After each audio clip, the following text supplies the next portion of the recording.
I'm Brigitte Orasinski. That's Brigitte Orasinski.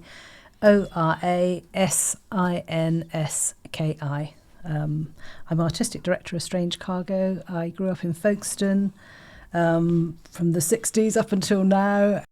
My grandma ran a bed and breakfast in Longford Terrace, which is directly opposite the top of the Leas Lift. And so I remember the Leas Lift from very early days. During the late 60s, my parents took over that business. So the Leas and the coastal park was my sort of garden, really. And the Leas Lift played quite a sort of an important part in that, because it was a bit like catching the bus. You'd run down the steps, but you'd catch the Leas Lift back up if you didn't want to climb the steps. It was just magical. It's one of those magical places. I suppose you lose that ability to see things in a magical way when you're grown up. But having sort of grown up here and in my childhood, I just remember it being absolutely extraordinary. Sort of place that was a bit different to sort of the main town or any other place in Folkestone. And it isn't quite what it is today. Obviously, a lot of investment's been sort of made in the sort of the lower coastal park. It was still a through road when I was a child, but it was quite magical. The zigzag path was there.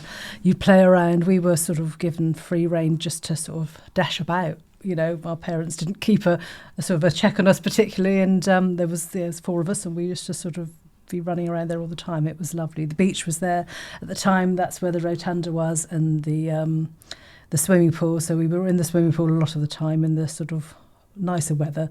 But when, I'm sure other people have told us that during the Easter holidays, that's when the swimming pool opened, and so you would be taken down and chucked in the water in sort of in April, and it was freezing.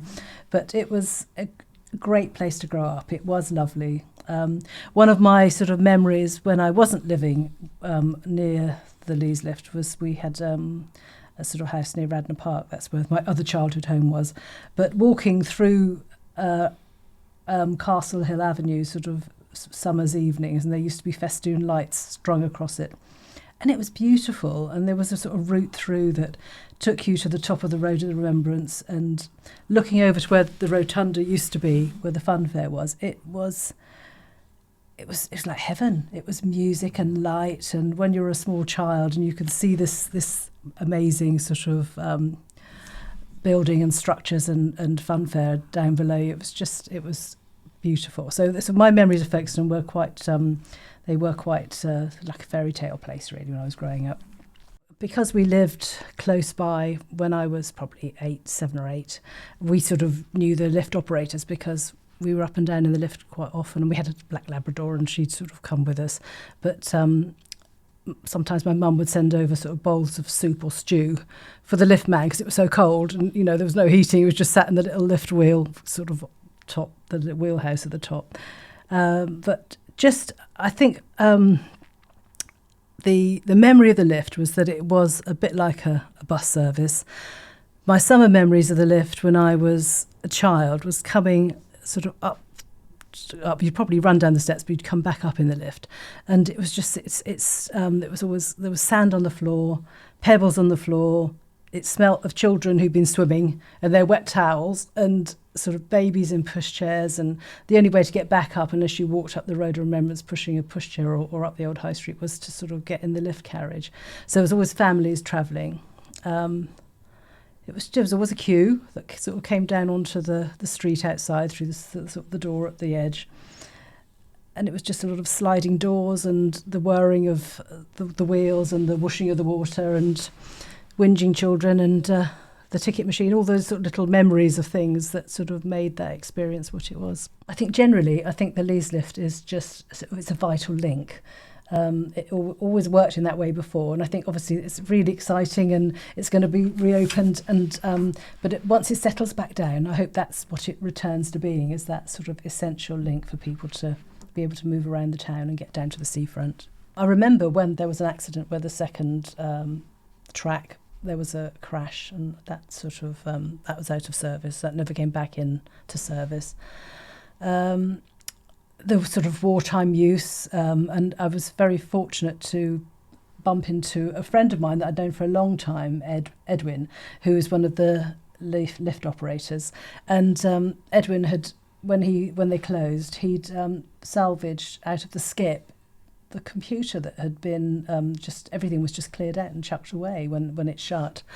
And luckily, Ed had saved the contents of the hard drive on a USB stick.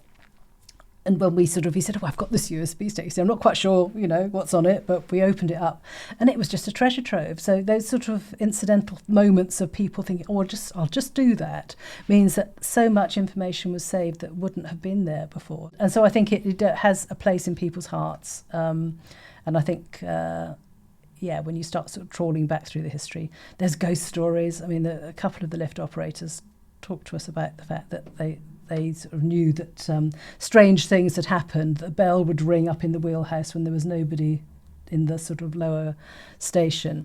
And one of the wheelhouse lift operators in the top site said that he'd watched somebody come in through the sort of door, enter the station, sit in the corner of the lift. And he said, "I was waiting for the bell to go to tell me to sort of bring the lift up." And he said, in the end, I phoned down to ask what was going on. And they said, "Well, there's nobody in there." And he said, "I'd watch this person sort of get into the lift and sit in the corner." So I think they called her the Grey Lady. But I think there's several instances of ghost stories. It's a magical, I always called it sort of the slowest white knuckle ride, because it creaks and makes all sorts of noises. And it's sort of quite exciting to be on there. I hope the noises are still there when it reopens, but who we will wait and see.